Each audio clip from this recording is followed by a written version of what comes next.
Bueno, buenas. Bueno, bienvenido a nuestro club de lectura. Estamos con el libro de Los Siete Borgia, una historia de ambición, refinamiento y perversidad, de Ana Martos. Y estamos en el capítulo dedicado a Lucrecia Borgia. Y vamos a continuar. Estamos en el capítulo 7. Y vamos en un estado fuerte y una familia linajuda. Dice, pasó un periodo de reclusión en Nepi, un lugar muy a propósito para llorar a solas y para no molestar a la familia con un llanto interminable por alguien que ya había dejado de ser un aliado y también un estorbo. El embajador veneciano asegura que el Papa llegó a mirar a su hija con cierto atravesamiento, porque no entendía cómo ella no dejaba de llorar día tras día y que por eso la animó a ir a Nepi, a deshogar su llanto. De ahí volvió a Roma, viuda, pero ya no tan inconsolable. Viuda o soltera, Lucrecia Borgia seguía siendo un bocado apetecible para cualquier hombre de estado de la época. Una alianza con el Papa significaba mucho, sobre todo en aquellos momentos en que César Borgia era uña y carne del rey de Francia. Ya dijimos que al iniciarse el siglo XVI, el tratado entre España y Francia había barrido la supremacía de los 4 grandes estados italianos: Venecia, Nápoles, Milán y Florencia. Los estados que quedaban eran pequeños y tenían que aliarse entre sí o con alguna potencia, y el Papa era una potencia, no solamente en aquellos momentos, sino prácticamente en todas las épocas, incluyendo nuestro tecnificado siglo XXI. Pero si dona Lucrecia era una princesa pontificia muy cotizada, mucho más atractiva era Ferrara, en quien Venecia tenía puestos los ojos desde tiempo atrás, porque estaba situado geográficamente en una posición estratégica entre Venecia y la Romaña. Al mes de enviudar, Lucrecia había empezado a recibir proposiciones de matrimonio, según cuenta el cronista veneciano Marín Sanudo. Rechazó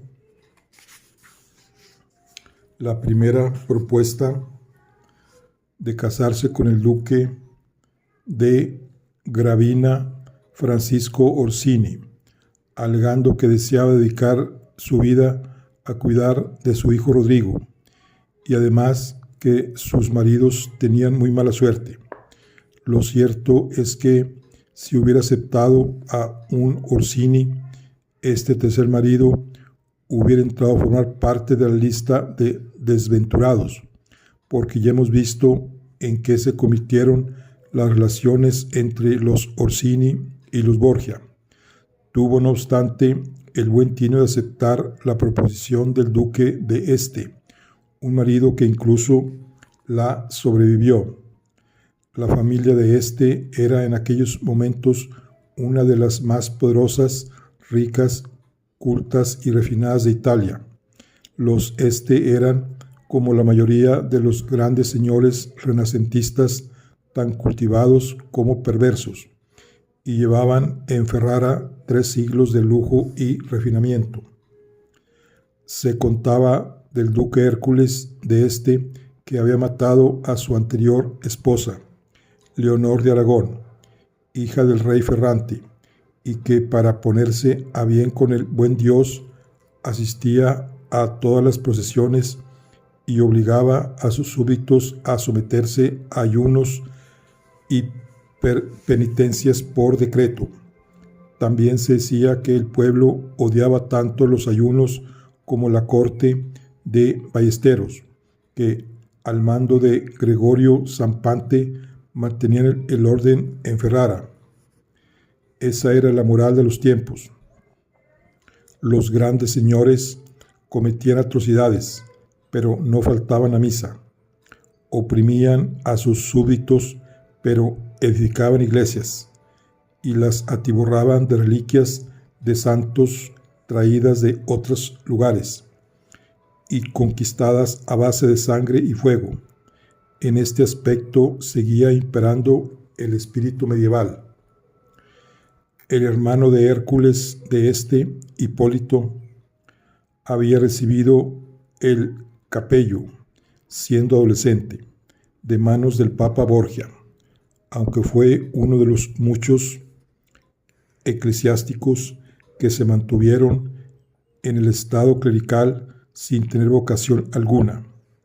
Su vida tuvo poco que ver con la iglesia y mucho con las armas, las fiestas y la diversión, sobre todo en la corte de Roma, donde se cuenta que tuvo un romance con Sancha de Aragón, la bella cuñada napolitana de Lucrecia. Invirtió su tiempo y sus energías más en cacerías, conspiraciones políticas y juegos amorosos que en religión. También sintió pasión por el arte, porque sabemos que tuvo a sueldo al poeta Ariosto, aunque hay quien asegura que bastante mal pagado. Mejor pagado debió de estar Tiziano, cuando acudió a la corte de los para decorar el palacio con sus cuadros. Fue Alfonso quien le hizo venir desde Venecia. Alfonso era hijo primogénito de Hércules de es decir, el heredero del ducado de Ferrara, y con él debía casarse Lucrecia Borgia. Como ambos artistas se movían en la corte, llegaron a hacer amistad, porque sabemos que Ariosto dedicó a Tiziano algunos versos elogiosos de su Orlando, y Tiziano, para corresponder, retrató al poeta con un traje de gala de terciopelo negro.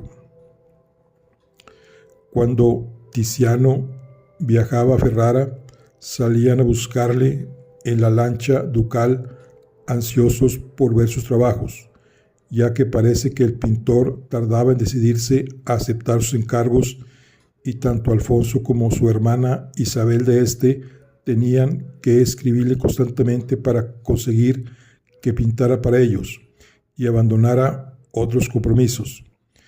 En cuanto a los encargos, Isabel era la que proponía los temas a pintar, y Alfonso era quien enviaba al artista o artistas los esquemas del trabajo a realizar. Además de Tiziano, Alfonso de mantuvo en su corte al pintor de cámara de su padre, Hércules Roberti, que fue también su compañero de correrías y diversiones.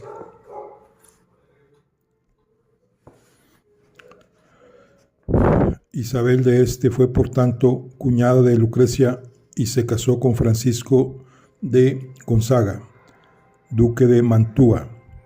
Tiziano la pintó cuando ya tenía unos cuantos años, pero ella eligió para el cuadro su vestido de boda, lo que nos permite contemplar la moda de las desposadas en aquella corte y en aquella época. Esta era la nueva familia y la nueva corte que esperaban a Lucrecia en Ferrara. Para el Papa era una excelente oportunidad para dejar bien colocada a su hija. Él tenía ya 70 años y no iba a vivir mucho más. Para ella era todo un futuro. En su situación actual no tenía absolutamente nada, porque incluso el ducado de Biseglie, que debía de haber heredado su hijo del esposo asesinado, estaba en Nápoles, y por tanto se hallaba en poder de Fernando el Católico, ya que le había correspondido en el reparto. El ducado de Sermoneta, sobre el que también tenía derechos, se hallaba en los estados pontificios, por lo que pasaría al siguiente papa en cuanto muriese su padre. No le quedaba, por tanto, nada de nada, fuera de su vivienda en Roma, pero Roma se convertiría en un campo de batalla tan pronto como falleciese el Papa.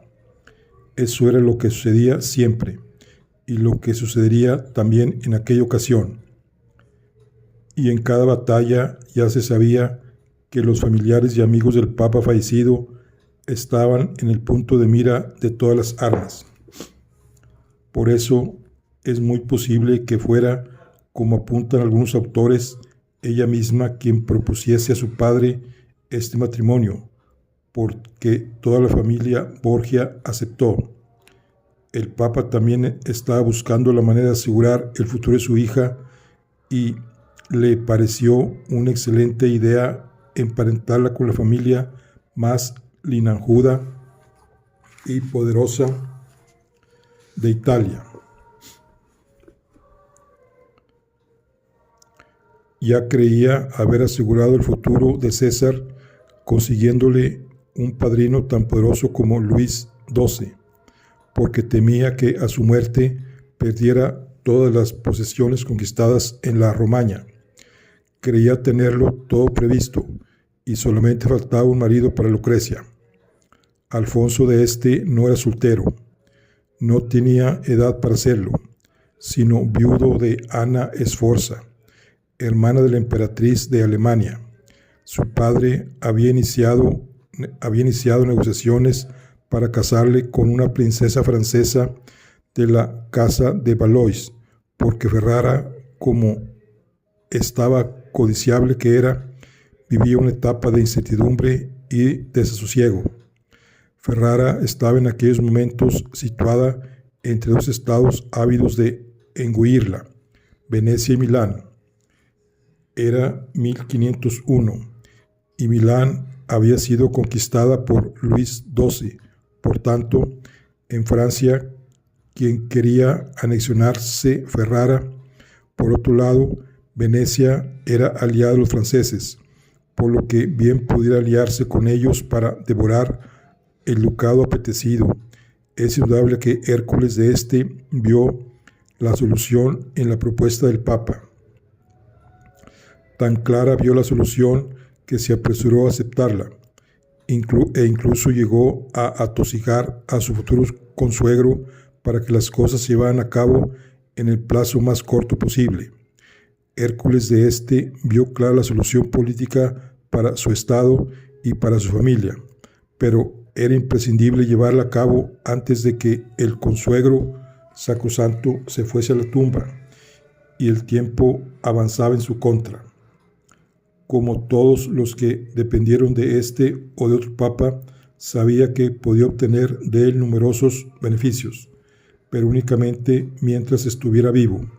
También sabía que la Iglesia tenía ciertos derechos dinásticos sobre Ferrara, como Estado pontificio, y, viendo la avidez de César Borgia de recuperar Romaña y conquistar nuevos feudos, era preciso poner su ducado a salvo.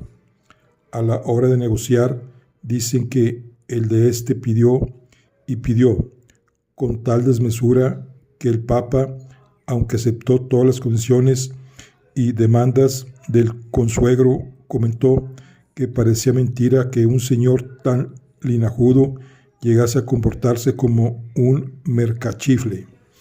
En cuanto a Luis XII, por mucho interés que tuviera en que Alfonso de este se casara con su sobrina, la duquesa de Angulema, se encontraba en un momento de dependencia del Papa, de quien tenía que obtener la investidura para los estados conquistados, y por lo que se retiró oficialmente su candidatura cuando supo el interés de Alejandro VI.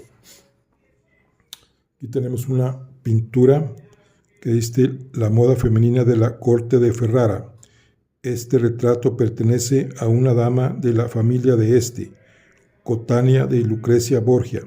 En él podemos contemplar la moda del momento, que exigía cabellos rubios para las damas y barbas rubias para los caballeros.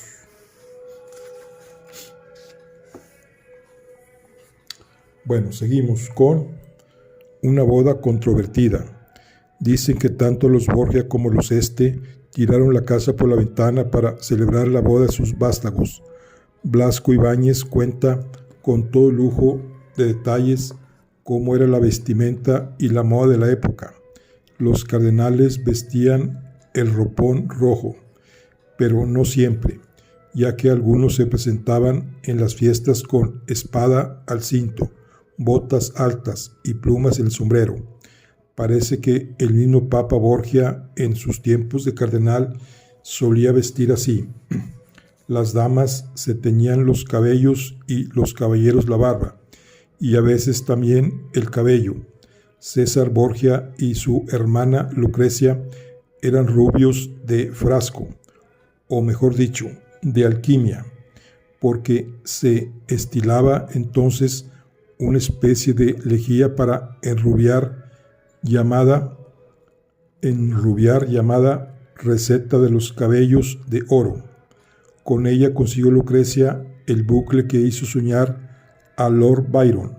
Parece que la misma Catalina Sforza, a la que tantos tacharon de marimacho, dejó un legado valiosísimo, una receta de su puño y letra para teñir los cabellos, consistente en cocer durante un día entero paja de cebada y ceniza de madera. Eso durante el día. Durante la noche había que ir agregando al cocimiento hojas y flores de nogal. Al día siguiente no había más que lavarse la cabeza con esa tisana para convertirse en rubia veneciana. Es probable que los famosos dolores de cabeza que aquejaban a dona Lucrecia tuvieran su origen en ese tipo de tinturas. El matrimonio entre Lucrecia Borgia y Alfonso de Este fue, como todos, un matrimonio político, y precisamente por eso resultó controvertido. Ya hemos visto cómo el rey de Francia retiraba la candidatura de su parienta para esposa de Alfonso, pero no por ello dejó de molestarle aquella boda. Al dux de Venecia le sentó muy mal, porque llevaba tiempo planificando la manera de anexionar la República Serenísima dos estados muy apetecibles, Ferrara y Mantua, al rey de Francia, porque en aquellos momentos había establecido un pacto con el dux de Venecia y se sentía en la obligación de secundar sus intenciones, pero como también era aliado incondicional de la familia Borgia, no tenía más remedio que mantenerse neutral. A la señoría de Florencia tampoco le gustó la boda, porque unir Ferrara a los estados pontificios equivalía a poner un cerco a la Toscana, y ya hemos visto la avidez con la que César Borgia miraba esos territorios, y hemos dicho que si no se había atrevido todavía con Florencia, era por ser aliada de Francia. El emperador Maximiliano, por su parte, vio en aquella boda un refuerzo del poder de Francia en la península italiana. Si los Borgia eran aliados de Francia y ahora se asociaban a Ferrara, sería un estado más a favorecer a los franceses. Por último, los Gonzaga, la familia de los de Este, de Mantua, temían la pérdida de poder de los vicarios desposeídos de la Romaña y veían con disgusto cómo ésta quedaba totalmente sometida al poder del Papa. Bueno, aquí tenemos una mapa, dice: en el siglo XVI, Ferrara tenía una posición geográfica sumamente estratégica y era un estado codiciado tanto por las grandes potencias como Francia, como por los estados italianos como Venecia. Bueno, dice: primero se casaron por poderes, como era habitual. En representación del novio acudieron sus hermanos y se celebró con todo el fasto que era capaz de disponer el padre de la novia, que ya hemos dicho que era muy grande. Algunos autores aseguran que la ceremonia superó en suntuosidad a todas las precedentes. Los Borgia habían introducido en las fiestas italianas las corridas de toros, en las que también se lidiaban a veces búfalos.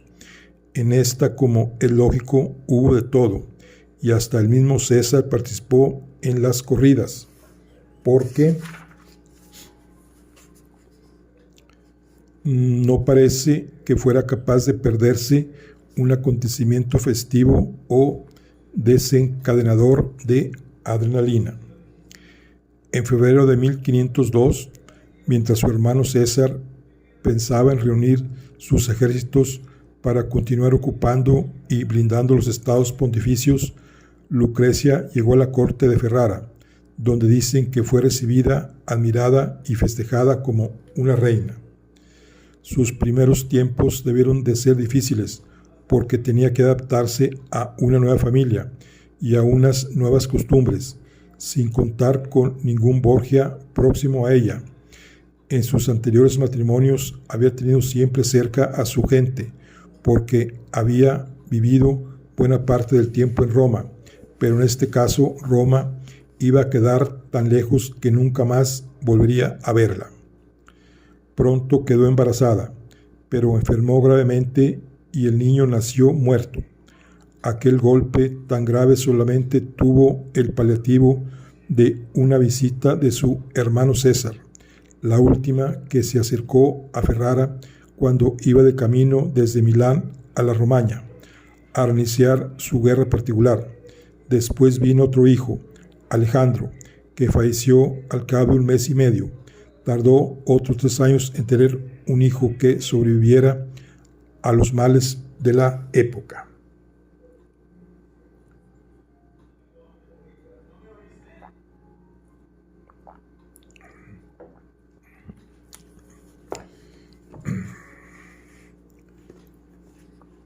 Una gran dama. Las habladurías y calumnias que se propagaron a raíz de la separación de Lucrecia Borgia y el Sforzino ya llevaban tiempo funcionando, pero como hemos visto, las personas sensatas no les prestaban atención. A pesar de la mala fama que Dona Lucrecia ha tenido en la historia, lo cierto es que se hizo respetar en la corte de Ferrara y en Italia entera por su bien hacer, su virtud y su talento. Se dice que cuando falleció el Papa, dado que la familia Borgia había caído en desgracia, Luis XII pretendió anular el matrimonio de ella con Alfonso de Este, por aquello de que al árbol caído todos hacen leña. Como ya no existía un papa que se le concediera la investidura de los estados que conquistaba, el rey francés dejó de necesitar a su familia. Ya vimos que también se desentendió de César. La verdad es que si hubiera conseguido su propósito de anular este matrimonio y casar a Alfonso de Este con su sobrina, Lucrecia hubiera quedado en la ruina más espantosa. Pero para entonces, cuando ya llevaba ya 1 año viviendo en la corte de los Este, Dona Lucrecia se había ganado el respeto y la admiración de la familia y de los cortesanos, que en ella se desenvolvían, incluyendo a los poetas Ariosto y Hércules Strozzi, y al cardenal Pedro Bembo, que celebraban públicamente no solo su belleza y su virtud, sino, como ya dijimos anteriormente, también su talento y su saber estar.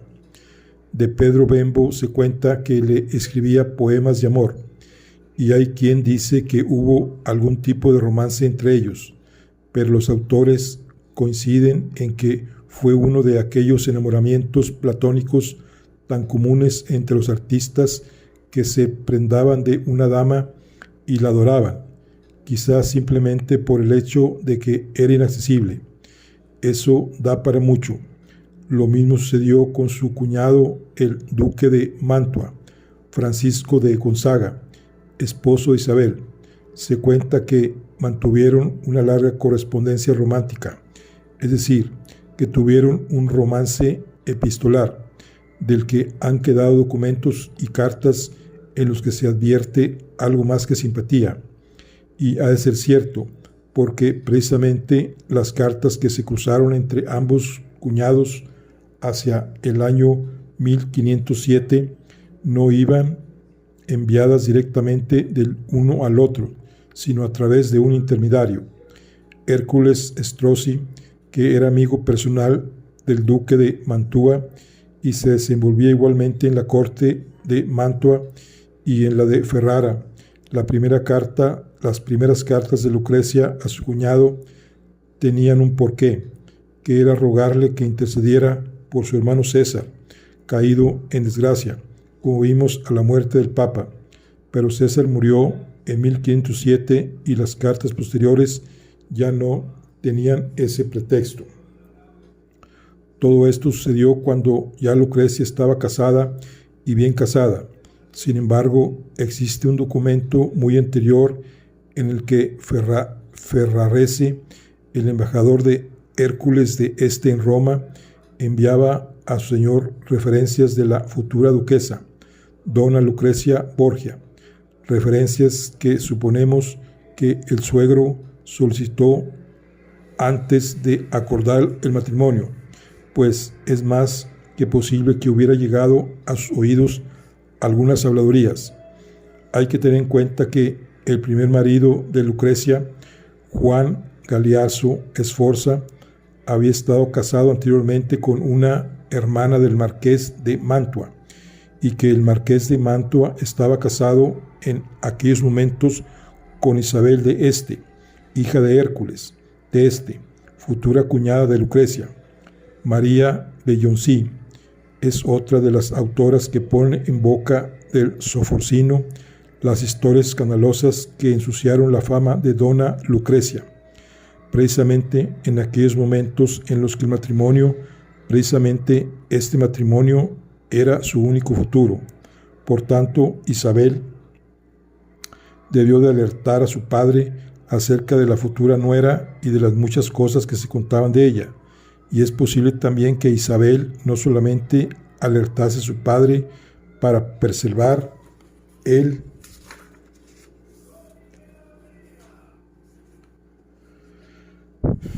buen nombre de su familia, sino por algún motivo más oscuro, como los celos que pudo despertar en ella la figura femenina que podía venir a eclipsar su fama de diosa, de primera mujer del mundo, que es como la consideraban las gentes de su ciudad natal, Ferrara, y eso que nunca llegó a conocer la amistad epistolar de su esposo con su cuñada Borgia. Pero en el citado documento, el embajador Ferrarese señala la amabilidad e inteligencia de la futura duquesa. Además de esta, está dotada de todas las bendiciones. Dice de ella que era bondadosa, modesta, tierna y decorosa, así como piadosa y devota cristiana. Estos informes debieron de contrarrestar sobradamente las dudas que sobre su virtud pudiera albergar la familia, incluyendo los recelos femeninos de Isabel. En la corte de Ferrara, Lucrecia se convirtió en mecenas y disfrutó, como todas las grandes señoras de la época, de juegos intelectuales, manifestaciones artísticas y fiestas sociales en las que brillaban su belleza y su talento. Era muy aficionada a los vestidos caros y a las joyas, especialmente a las perlas, como hija mimada que fue de un hombre rico. Alejada de su familia natural, supo crear una burbuja de amistades y relaciones en las que tuvieron cabida damas que llevó consigo desde Roma, incluso algunas de ellas españolas y más concretamente valencianas. Tuvo muchos hijos y su vida fue plácida y tranquila, como corresponde a una gran dama casada con un gran señor, porque Hércules de Este murió pronto en 1505 y Alfonso heredó el ducado de Ferrara. El hermano menor de Alfonso y un hijo ilegítimo de Hércules llamado Julio organizaron una revuelta para disputar el poder, aprovechando que el heredero se encontraba en aquellos momentos de viaje en Francia, pero fue un golpe frustrado. El hecho de que Lucrecia no hubiera dado aún hijos varones vivos a su marido debió de alentar la rebelión, pero no llegó muy lejos. El hermano legítimo Fernando y el ilegítimo Julio terminaron en prisión. Además, en 1508 nació Hércules III de Este, el heredero definitivo del ducado de Ferrara.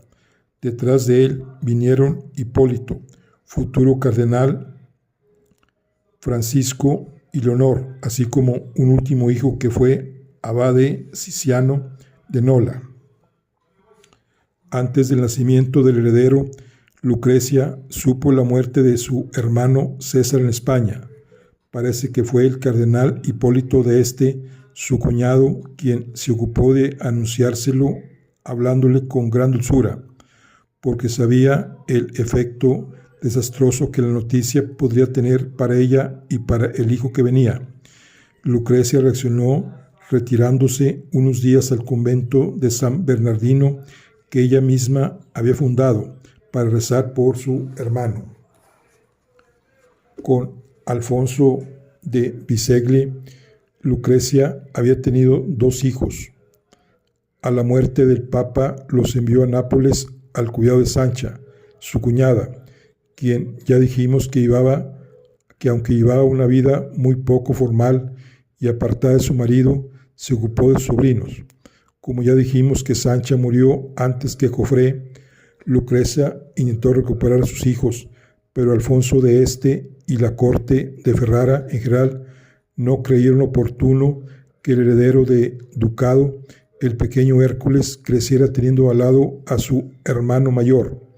Por tanto, hubo de enviar a sus hijos con otra dama de la familia napolitana, Isabel de Aragón, viuda de aquel Juan Galeazzo Sforza, a quien su hermano Ludovico despojara del poder en Milán. Isabel vivía por entonces con Bari y no tuvo problema alguno en ocuparse de los hijos de Lucrecia. Por desgracia, el hijo mayor, Rodrigo, murió al cumplir los 13 años sin que ella hubiera conseguido volverlo a ver. Pero sí pudo llevar consigo a Juan, el misterioso infante romano del que hablamos en el capítulo 3 y que parece haber sido hijo de César Borgia, aunque ambos hermanos se llamaban igual, como dijimos anteriormente. Sin embargo, este no vivió en Ferrara con Lucrecia, sino en casa de un noble del país hasta que fue mayor y pudo entrar al servicio de Alfonso de Este. También pudo hacerse cargo de los otros 2 hijos naturales de César, Jerónimo, que se casó con la hija de una familia noble de Ferrara, y Camila, que ingresó en el convento fundado por su tía. Jerónimo debió de caer bien en la familia de este, porque sabemos que también entró al servicio de Alfonso y se quedó entre la nobleza local, la gente bien de Ferrara. ¿Fue feliz Lucrecia Borgia en Ferrara? Desde luego que no debió de sentir una felicidad apasionada, como la que parece que vivió con Alfonso de Bisceglie, pero tampoco se puede decir que su último esposo se portara mal con ella, para lo que era la época y para lo que se debía de ser él. Alfonso de Este debió de ser una versión mejorada de su padre. Hércules parece que fue antipático y cicatero, como hemos visto en las negociaciones de la boda, pero además muchos autores aseguran que no debió sentir gran simpatía por su nuera. Es lógico, si él era avaro y ella estaba acostumbrada a derrochar a manos llenas, debieron de surgir diferencias entre los dos. Sabemos que Lucrecia se quejó en más de una ocasión de que la asignación que le proporcionaba a su suegro era insuficiente. Las relaciones de Alfonso de Este con su padre tampoco fueron fáciles en absoluto.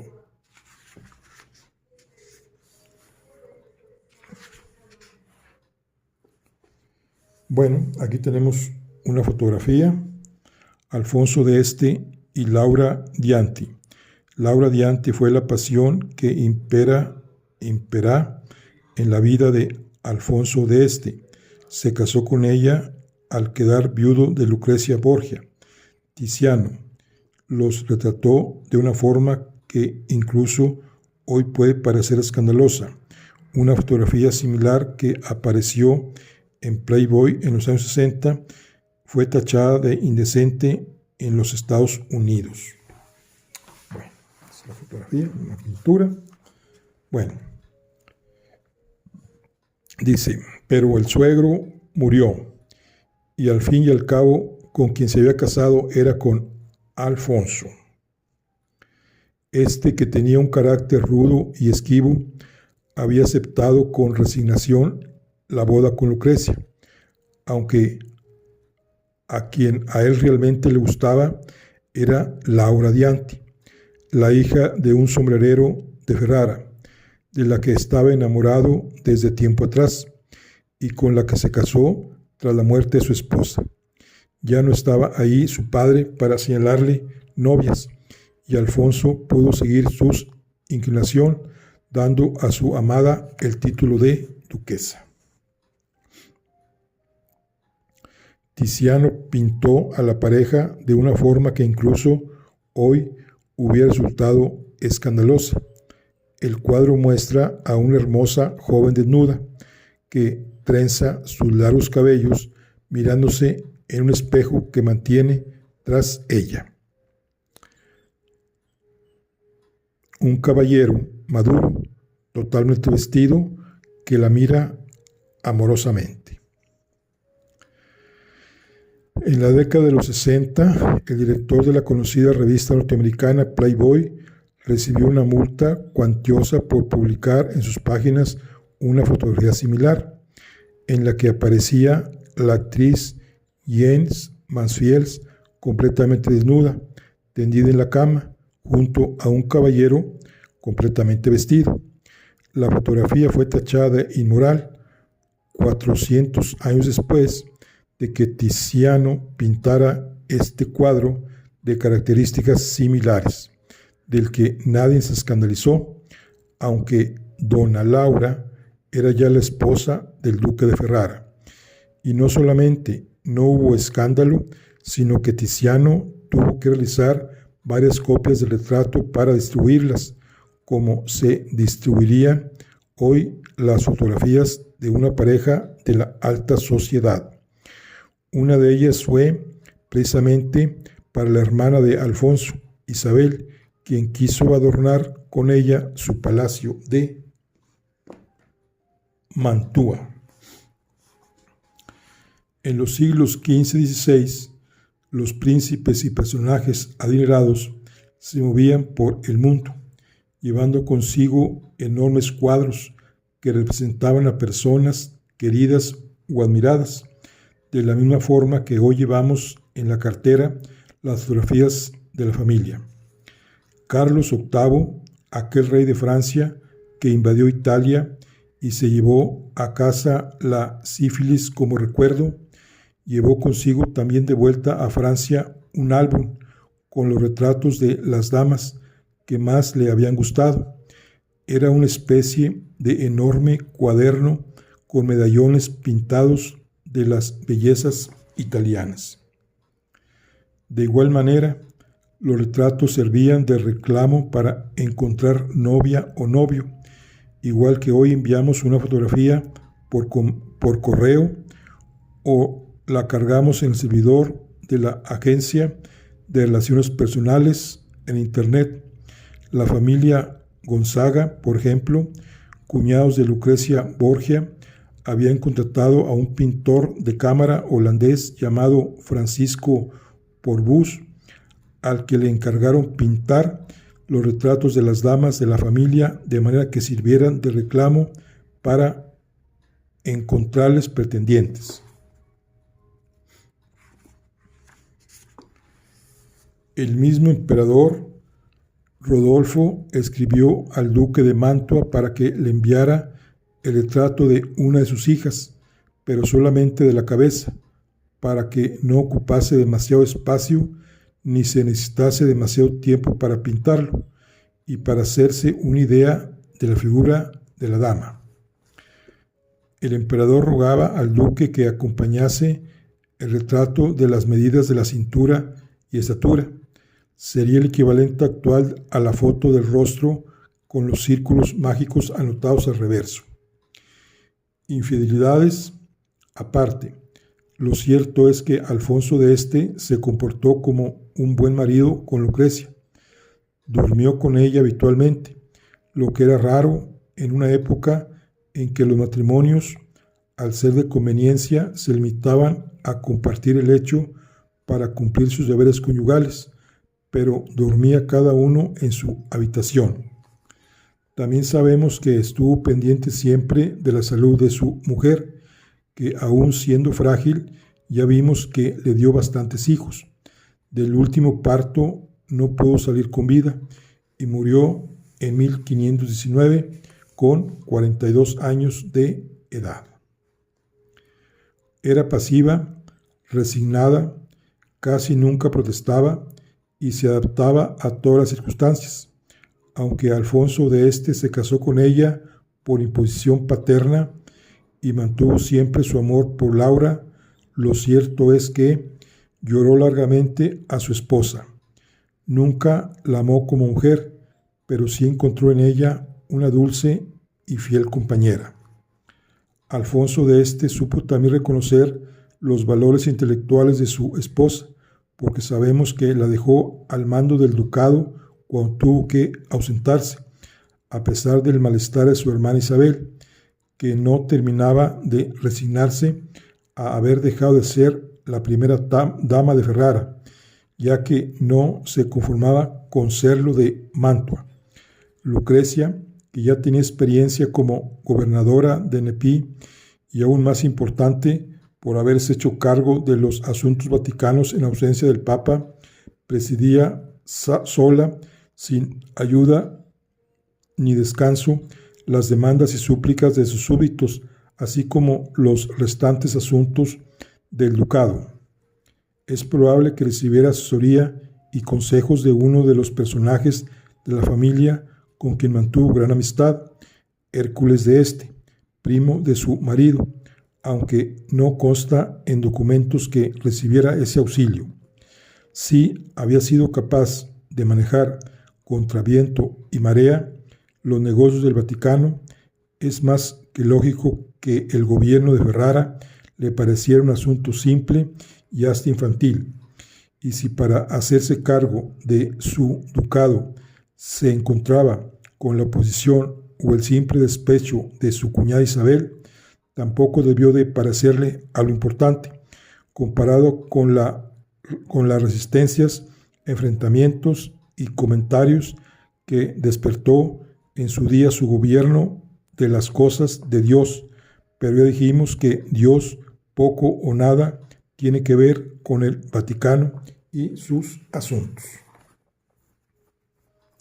Bueno, aquí concluimos lo que es el capítulo 7, que se trata de toda la vida de Lucrecia Borgia en su parte de Doña Lucrecia,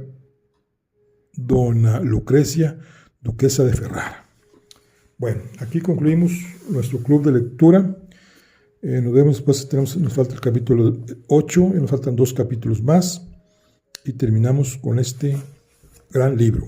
Bueno, nos vemos en la siguiente. Hasta luego.